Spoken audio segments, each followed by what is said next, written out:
kita bersyukur kepada Allah Subhanahu wa taala atas semua nikmat yang senantiasa tercurah kepada kita. Sehingga dengan nikmat itu lunak hati kita, ringan kaki kita melangkah menuju rumah Allah Subhanahu wa taala dalam rangka melaksanakan ubudiyah kepada Allah Subhanahu wa taala. Bermohon kita kepada Allah, mudah-mudahan ampunan kita kerajukan pada malam hari kini, dan kebajikan-kebajikan yang sudah kita lakukan semenjak kita bangun dari tidur diterima oleh Allah Subhanahu wa taala, dinilai oleh Allah Subhanahu wa taala sebagai amal soleh dalam rangka mensyukuri nikmat yang diberikan kepada kita. Karena Allah Subhanahu wa taala lah mengingatkan kita jauh-jauh hari. Allah Subhanahu wa taala berfirman, "Tsumma latus'alunna yawma idzin 'anin na'im."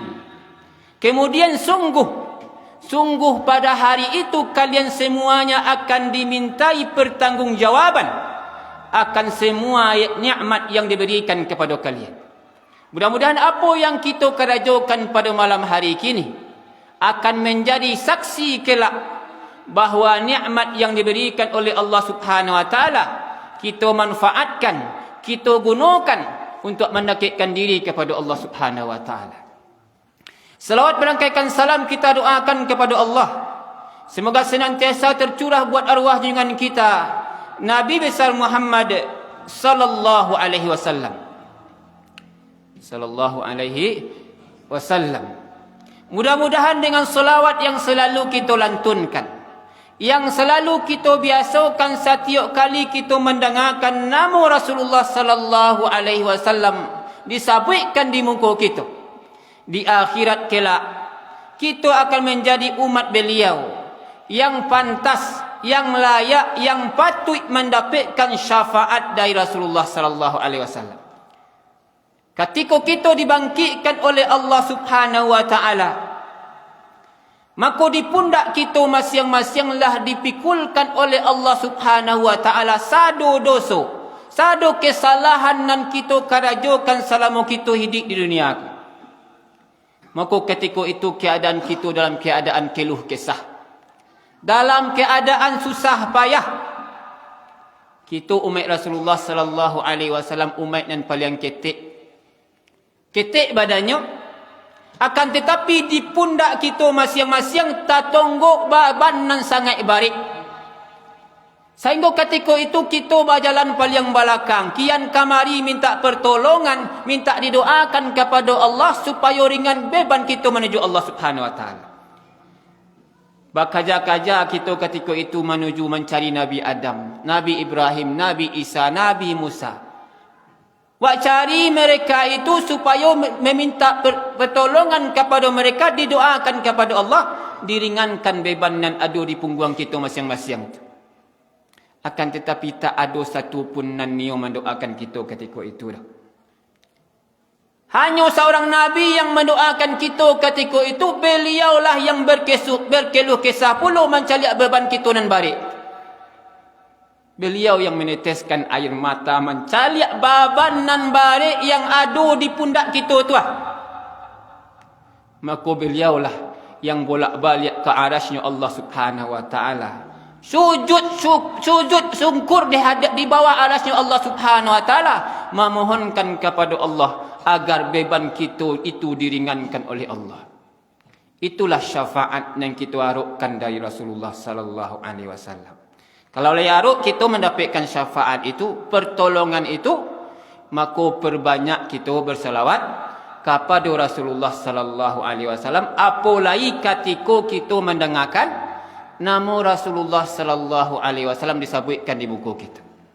Karena Rasulullah lah mengingatkan kepada kita, ala unabbiukum bi abkhalil bukhala.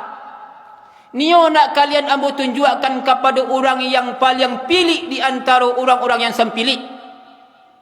Ada orang yang pilih, ada yang paling sempilih leh. Siapa yang paling sempilih itu? Kata Rasulullah sallallahu alaihi wasallam, allazi zukirtu indahu falam yusalli alayya. Nan paling ceke itu adalah orang-orang yang apabila disebutkan nama ambo di depan, mandanga telinganya, akan tetapi nyo enggan dak nio berselawat kepada orang bodoh, kata Rasulullah sallallahu alaihi wasallam. Maka sunnah dianjurkan setiap kali kita mendengarkan nama Rasulullah sallallahu alaihi wasallam disebutkan, maka ketika itu kita berselawat kepada Rasulullah sallallahu alaihi wasallam. Bapak-bapak, ibu-ibu yang dirahmati Allah Subhanahu wa taala. Serupa yang disampaikan ustaz kita tadi, kalau kini awaklah berada di malam nan ke-23 di bulan Ramadan. Artinya lah 22 hari kita melaksanakan ibadah puasa. Lah banyak ketaatan-ketaatan nan kita lakukan. Cuman yang menjadi pertanyaan besar untuk hati kita masing-masing adalah, sejauh mana amalan yang kita lakukan di bulan Ramadan ku mampu mengantarkan kita untuk mendapatkan ampunan dari Allah Subhanahu wa taala. Kalau dikatakan bulan Ramadan itu adalah bulan ampunan, tentu kita yang akan memantaskan diri kita menjadi orang-orang yang layak, yang patut, yang pantas mendapatkan ampunan itu. Bagaimana caranya? Tentu dengan memperbanyak amal ketaatan kepada Allah Subhanahu wa taala dan berusaha untuk menyempurnakan amalan ketaatan yang kita lakukan itu. Maka semakin banyak ketaatan yang kita lakukan, maka semakin banyak pula dosa-dosa kita yang akan diampunkan oleh Allah Subhanahu wa taala. Maka di antara kita ada yang masih istiqamah ini untuk melaksanakan ketaatan di bulan Ramadan. Apalailah di 10 terakhir di bulan Ramadan. Ada pula di antara kita yang kebalikannya. Ketika Ramadan ku semakin tua umurnya, maka semakin kendor pula semangatnya untuk melaksanakan ibadah. Semakin tua Ramadan ku semakin jauh pula inyo dari ketaatan-ketaatan kepada Allah Subhanahu wa taala. Maka kalau ikut terjadi dalam kehidupan kita, maka tentu kita akan digolongkan kepada orang yang merugi di sisi Allah Subhanahu wa taala. Karena Rasulullah sallallahu alaihi wasallam berbeda inyo menghadapi 10 hari di bulan Ramadan dengan 20 hari yang sudah dilalui. Dikatakan dalam sebuah hadis sahih yang diriwayatkan oleh Imam Bukhari dan Muslim dari Aisyah radhiyallahu anha, qalat kana an-nabiy sallallahu alaihi wasallam idza dakhala al-ashru ahya al-laila.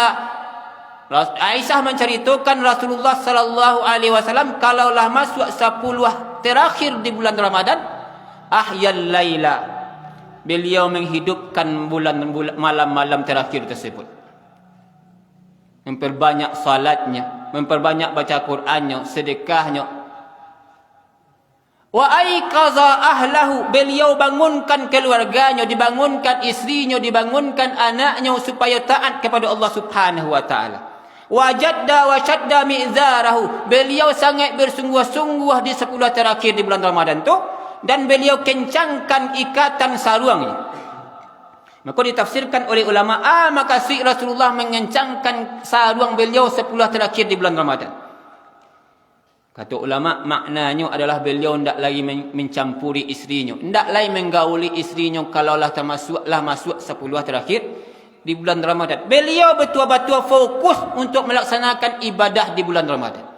Bahkan banyak hadis yang menceritakan bahawa Rasulullah sallallahu alaihi wasallam kalaulah masuk 10 terakhir di bulan Ramadan, beliau selalu beriktikaf di masjid.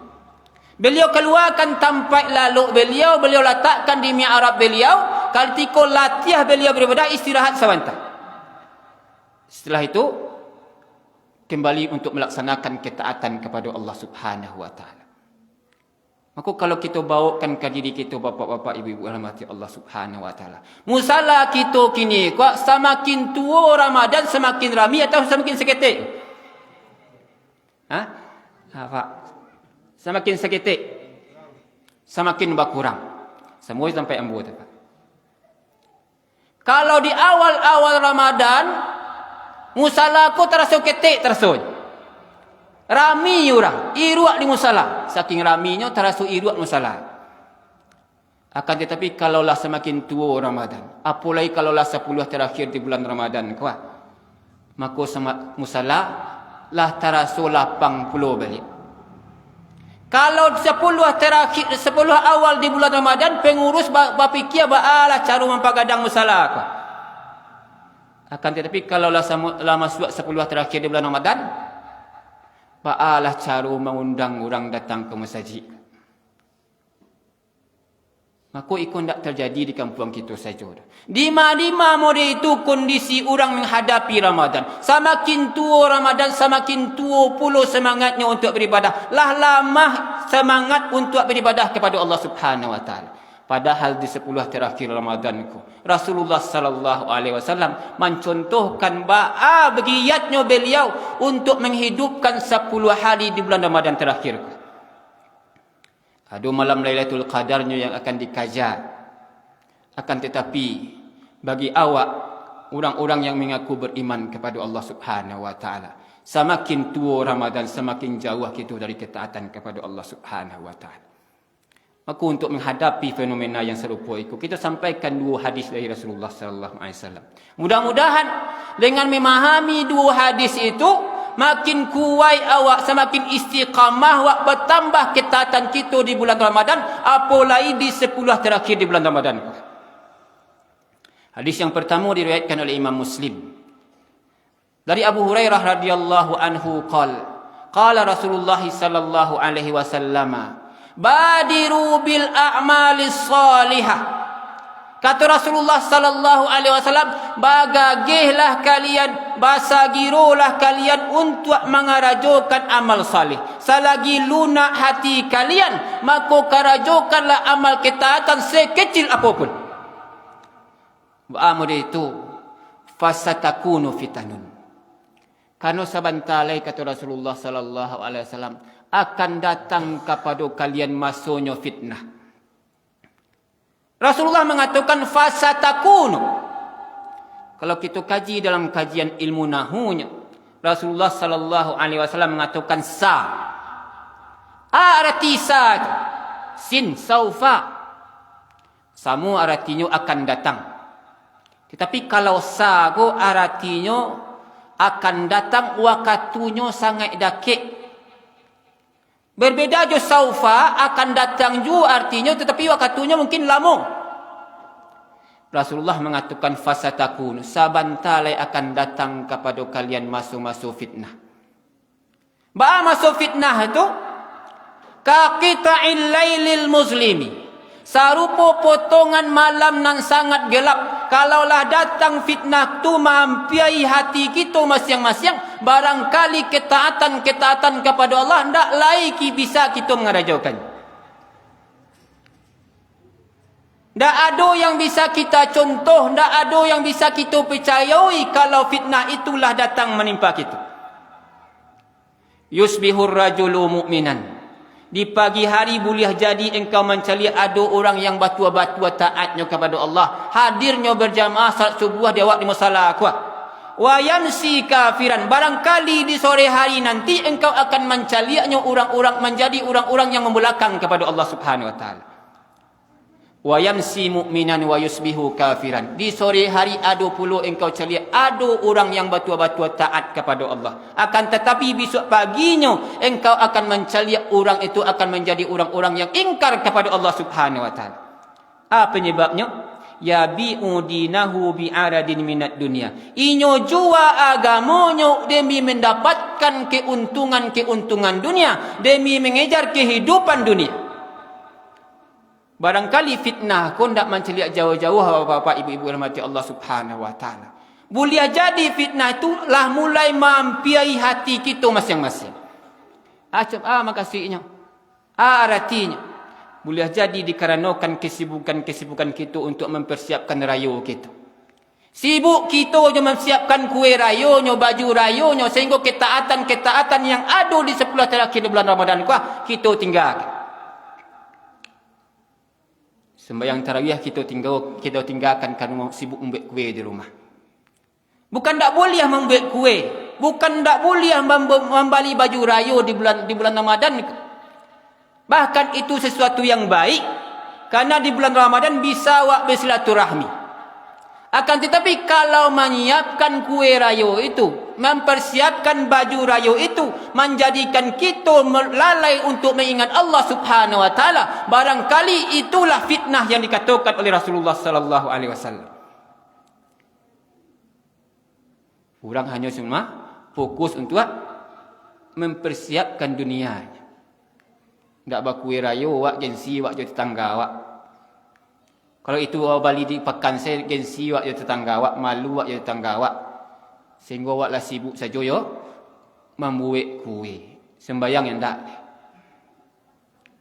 Bapak ibu-ibu rahmati Allah Subhanahu wa taala. Makanya diingatkan oleh Rasulullah sallallahu alaihi wasallam, selagi masih lunak hati kalian, maka kerajokanlah amal saleh sekecil apapun yang kau bisa, dan berharaplah kepada Allah, mudah-mudahan kita kelak dipanggil oleh Allah Subhanahu wa taala dengan amal saleh dan ketik yang kita biasakan itu.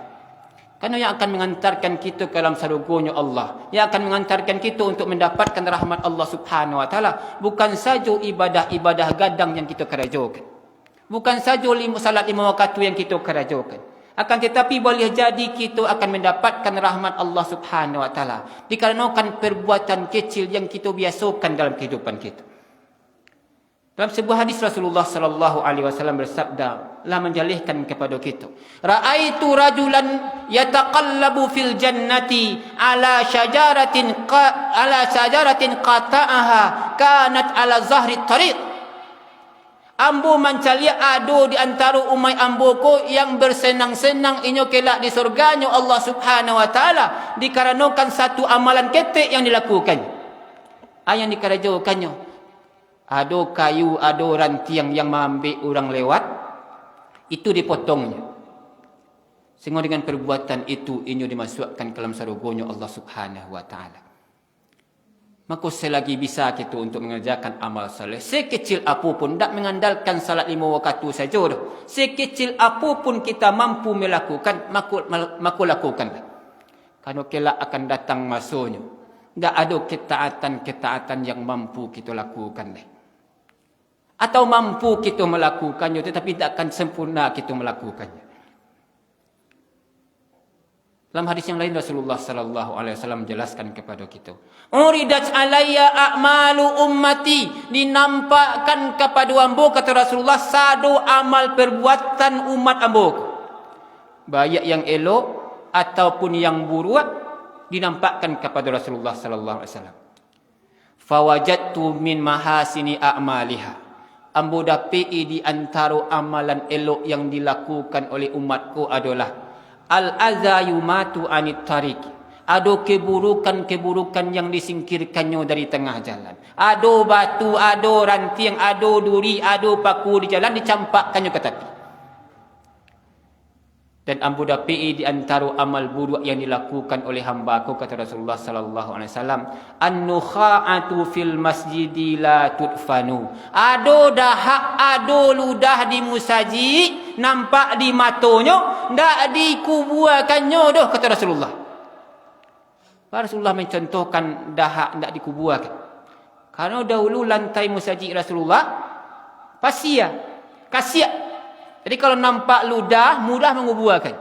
Tetapi kalau nampak dinyo ndak dibarasiakannya, ndak dikuburkannya, maka itu dihitung satu keburukan di sisi Allah Subhanahu wa taala. Kalau jawab kini kumuah musallawak, ada nampak saruk di musallawak, baringan tangan sajalah untuk mengambilnya, menyampakkannya. Tapi kalau ndak ada jiwa-jiwa model itu dia awak, kumuah musallawak, tak ada di hati awak tergerak untuk ambil sapu, untuk menyapunya dah. Garin juga nan salah, pengurus juga nan salah. Maka Rasulullah mengatakan, itu adalah satu keburukan yang sedang dikerjakan oleh seorang hamba dan nanti akan diperhitungkan di sisi Allah Subhanahu wa taala. Padahal itu adalah peluang kebajikan. Kalau sekiranya bisa saja kita mengistiqamahkan perbuatan yang mulia itu dalam kehidupan kita, barangkali itulah yang mengantarkan kita untuk mendapatkan rahmatnya Allah Subhanahu wa taala. Dalam hadis yang lain Rasulullah mengatakan, menceritakan kepada kita, ada pezina dari Bani Israel, kata Rasulullah, yang kerajaannya memang berzina saja kerajaannya. Untuk kebutuhannya inyo jual dirinya sehingga setiap harinya berzina kerajaan. Suatu ketika perempuan pezina itu melewati sebuah sumur. Di dekat semua tu inyo mencari ada si kuawau, yang saking kehausannya wawau tadi, yang dikarajokannya adalah menjilik-jilik tanah yang basah di sekeliling semua. Diceritakan dalam hadis Rasulullah SAW, sekiranya anjing itu nak diagih minum ketika itu, maka mati anjing itu kerana kehausan. Perempuan pezina tadi kerana rasa kasihannya mencari anjing tadi, diambilnya air je sepatunya diagih anjing tadi minum. Kata Rasulullah, Allah berterima kasih kepada perempuan pezina tadi. Dan Allah Subhanahu Wa Taala ampuni segala dosanya. Maka Ramadan yang tertinggal di awakku, bapa-bapa, ibu-ibu rahmati Allah Subhanahu Wa Taala. Kita isi dengan amal-amal kebajikan sebanyak mungkin yang bisa kita kerajokan, yang akan mendatangkan manfaat untuk diri kita, mendatangkan manfaat untuk orang lain. Sehingga dengan kerajo kita untuk mendatangkan manfaat itu, Allah Subhanahu Wa Taala ampuni dosa kita. Kumuah musaji awak tadi wak sapu. Mudah-mudahan Allah Subhanahu Wa Taala menggugurkan dosa kita dengan menyapu kita masalah.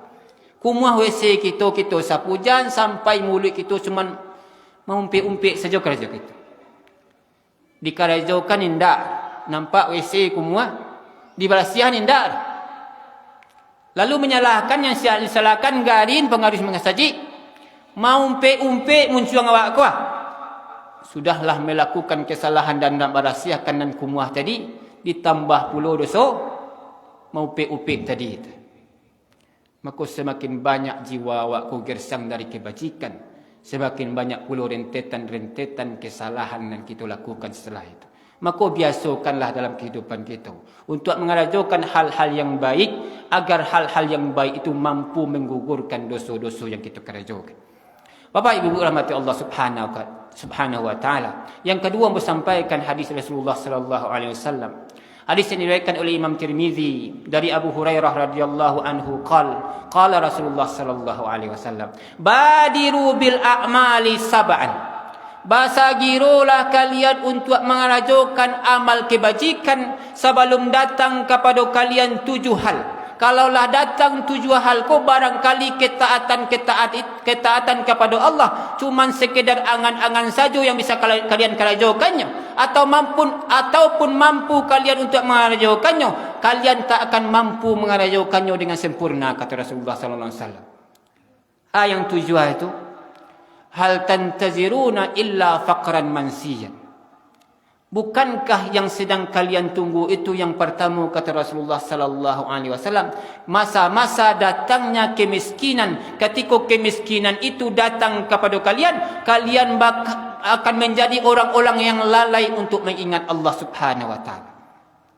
Selagi cukup yang kita makan, ada pakaian kita, ada tempat tinggal kita, maka perbanyaklah untuk memperbuat amal-amal saleh sebelum datang masa-masa penceklik kepada kita. Kalau datang masa-masa susah itu kepada kita, jangankan untuk taat kepada Allah Subhanahu Wa Taala, kitalah sibuk untuk mencari yang akan kita makan nanti siang, yang akan kita makan nanti malam. Sibuk kita berkarajo untuk mencari kebutuhan duniawi, kita tinggalkan ketaatan kepada Allah Subhanahu Wa Taala. Atau yang kedua, kata Rasulullah sallallahu alaihi wasallam, atau engkau tunda-tunda juga untuk mengerjakan amal saleh itu. Biko jo untuk mengerjakan amal saleh. Au ghinan mudghiyan, atau datang kepada kalian masuk kejayaan. Datang kepada kalian kekayaan dunia, dibukakan pintu rezeki itu oleh Allah Subhanahu Wa Taala. Akan tetapi ketika kekayaan itu berada di tangan kalian, kalian menjadi orang-orang yang durhaka kepada Allah Subhanahu Wa Taala. Bakureh kita siang jo malam untuk mencari pitih. Alasan kita, nantilah kalaulah kayu ambu bangunkan musala, ambu bangunkan musaji, ambu bangunkan sekolah, ambu santuni anak yatim. Dak niyo untuk beribadah kepada Allah Subhanahu Wa Taala. Akan tetapi ketika kekayaan itu betul-betul di genggaman awak, rasa sombonglah mulai marasuk ke hati awak. Sehingga ketikalah kayu awak memandang orang, memandang je pandangan rendah sejoli. Kalau mengecek orang yang dicaliak, derajatnya kayu tidak. Tapi kalau bansai orang, batua bana yang disampaikannya, dipandang hina saja, dipandang sebelah mata saja. Artinya adalah ketika kekayaan itu berada di tangan kita, kita menjadi orang-orang yang durhaka kepada Allah Subhanahu Wa Taala. Atau yang ketiga kata Rasulullah sallallahu alaihi wasallam, dak niyo jua engkau mengerjakan amal saleh, datang kepada kalian yang namanya Aumar dan mufsidan, datang kepada kalian sakit barik. Ketika sehat bisuak jua beramal. Datang tiba-tiba sakit barik. Jangan untuk beramal, beranjak dari tempat lalu sajalah susah. Maka sebelum datang masuk-masuk itu kata Rasulullah, perbanyaklah amal saleh. Atau yang keempat kata Rasulullah sallallahu alaihi wasallam, au haraman mufnidan. Atau engkau tunda-tunda juga amal saleh itu ketaatan kepada Allah, datang kepada kalian yang namanya tua. Masuk tua akan tetapi ketika masuk tua itu datang, badan kalian adalah lamah sadonya. Ketika muda nantilah ketika umur 60-ah, 70-ah kamu sajik saja kerja kita boleh. Kalau kini kerja wak dunia awak. Tak niyo beribadah ketika badan kuat, badan sehat. Sehingga ketika datang masuk tua kepada awak, badanlah lamah. Akan jawab leh. Duduk di tepi pintu, duduk di tepi jendela mencaliak keluar. Yang terjadi ketika itu, cuman manuang di muka pintu mencaliak keluar. Kalau lain orang lewat kamu saji, dan awak bah. Awak cuma meneteskan air mata saja. Cuma penyesalan yang ada ketika itu. Cuba ketika muda ambo bisa ambo melangkah kamu saji Allah tu ah. Tentu adalah bekal yang ambo bawa untuk menghadap Allah Subhanahu wa taala. Kini badanlah lamah, jangan untuk pai berjalan kamu saji, marangkak pai ke WC sajalah marangkak awak. Makanya diingatkan oleh Rasulullah sallallahu alaihi wasallam sebelum datang masuk itu, maka berbanyaklah beribadah kepada Allah Subhanahu wa taala. Isilah waktu-waktu sehat awak, waktu kuai awak untuk beribadah kepada Allah. Sehingga kalaupun datang masuk tua tu, datang masuk sakit barik tu menimpa awak, ketaatan yang lawak biasakan ketika kita sehat, ketika kita kuat akan selalu diberikan oleh Allah Subhanahu wa taala.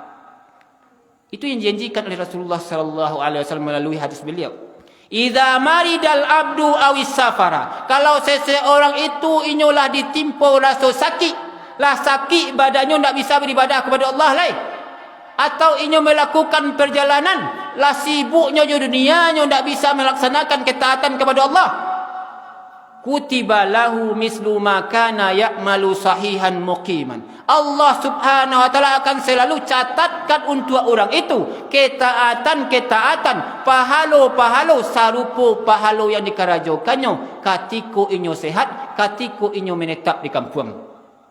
Tapi ketika kita kuat, ketika kita sehat, tidak ada amal saleh yang kita kerajakan. Kira-kira ketika kita sakit nanti, datang masuk tua kawak, datang masuk pikun kawak, kira-kira ayat akan dituliskan Allah untuk awak. Kita berdoa kepada Allah supaya rasa pikun itu jauh dari awak. Tetapi kalau takdir awaklah ditakdirkan oleh Allah, tua awak tiba pikun itu kawak, tak jaleh ada akan dibaca ketika sembahyang mai dah. Kalau di masa-masa muda, masa-masa sehat tidak diisi dengan ketaatan kepada Allah Subhanahu wa taala, yakinlah ketika masuk itu datang, pahala tak akan mengalir ke awak. Akan tetapi kalau rajin awak datang ke musalla, ke masjid ketika awak sehat, rutin awak datang ke musalla, ke masjid ketika kita sehat, ketika masuk-masuk pikun tu, pahala akan selalu mengalir ke awak. Bapak Ibu rahmati Allah Subhanahu wa taala. Yang kelima kata Rasulullah sallallahu alaihi wasallam, au mautan mujhizan. Atau engkau tunda juga amal saleh je. Tak niyo untuk beramal kepada Allah Subhanahu wa taala. Datang kepada kalian yang namanya mati mendadak. Kalau banyak awak celiak kini kah? Banyaknya mati awak celiak atau di video-video awak celiak. Tak ada aba-aba dah. Mati. Kalau kini awak dengar ada saudara awak meninggal, awak tanya mana? Ada kawan nak meninggal, basuh je kawan awak tanyuan. Oh si fulan dah meninggal, awak tanyuan. Sakitnya. Kali tu awak tanya basuh nak. Sakit nyo. Kata Rasulullah, datang kepada kalian sakit mati mendadak. Tak ada rasa sakit sebelumnya dah. Tiba-tiba mati sen. sekiranya kita diwafatkan oleh Allah Subhanahu wa taala, sedangkan ketaatan wak masih segetik kepada Allah Subhanahu wa taala, dosa nan kita kerajukan sangat banyak. Kau sebelum datang masuk serupa itu, beribadahlah kepada Allah Subhanahu wa taala. Yang keenam kata Rasulullah sallallahu alaihi wasallam, awid dajjal, atau masuk yang kalian tunggu itu turun kepada kalian dajjal. Fa huwa syarrun ghaibun yuntazar. Sedangkan dajjal itu adalah perkara gaib, seburuk-buruk perkara gaib yang kalian tunggu.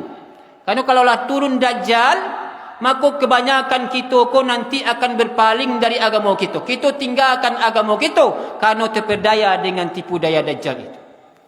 Dajjal yang pendutur gadang itu, maka dikatakan dajjal. Karena inyo pendutur gadang, penipu gadang, dikatakan inyo dajjal. Barangkali kalau kita iman kita yang lamah-lamah, kita yang iman kita lamah-lamah, ketika turun dajjal, barangkali kita akan langsung melompik menuju ke kelompok dajjal. Yang terakhir kata Rasulullah sallallahu alaihi wasallam, awisa, atau masa yang kalian tunggu itu datang kepada kalian hari kiamat. Wahuwa adha wa amar. Sedangkan peristiwa hari kiamat itu lebih pahit lagi, lebih dahsyat lagi. Maka sebelum datang 7 hal itu kepada kalian, maka perbanyaklah untuk mengerjakan amal saleh, supaya amalan-amalan yang kalian lakukan, yang kita lakukan itu bisa sempurna, bisa kita kerajukan batua-batua mengharapkan reda Allah Subhanahu wa taala dengan sempurna yang bisa kita lakukan. Tapi kalaulah datang salah satu dari yang 7 itu kepada kita, barangkali amalan-amal ketaatan itu sekedar angan-angan saja kita lakukan, ataupun mampu kita melakukannya, barangkali sangat banyak kurangnya kita kerajukan ketika itu. Bapak Ibu rahmati Allah Subhanahu wa taala, mudah-mudahan di sisa Ramadan yang masih diberikan Allah kepada kita, lebih kurang seminggu atau 8 hari lagi Ramadan bersama kita, mampu kita beristiqamah, mampu kita melaksanakan, memperbanyak amal ketaatan kepada Allah Subhanahu wa taala, sehingga dengan banyaknya ketaatan itu semakin banyak pula dosa kita berguguran di sisi Allah Subhanahu wa taala. Sekiranya kita dipanggil oleh Allah Subhanahu wa taala setelah Ramadan kupai, kita dipanggil oleh Allah Subhanahu wa taala dalam keadaan husnul khatimah, barasiah, batua-batua barasiah dari dosa, serupa anak yang baru dilahirkan oleh ibunya. Bapak Ibu hormati Allah Subhanahu wa taala, sekiranya apa yang saya sampaikan mengandung kebenaran datangnya dari Allah Subhanahu wa taala. Akan tetapi kalau banyak kekurangan, kekilafan, kesalahan ketika ambo menyampaikan, datangnya dari ambo seorang yang menyampaikan, kepada Allah ambo mohon ampun, kepada bapak-bapak, ibu-ibu ambo mohon maaf yang sebesar-besarnya. Aqulu qauli hadza astaghfirullah li wa lakum. Wassalamu alaikum warahmatullahi wabarakatuh. Waalaikumsalam warahmatullahi wabarakatuh.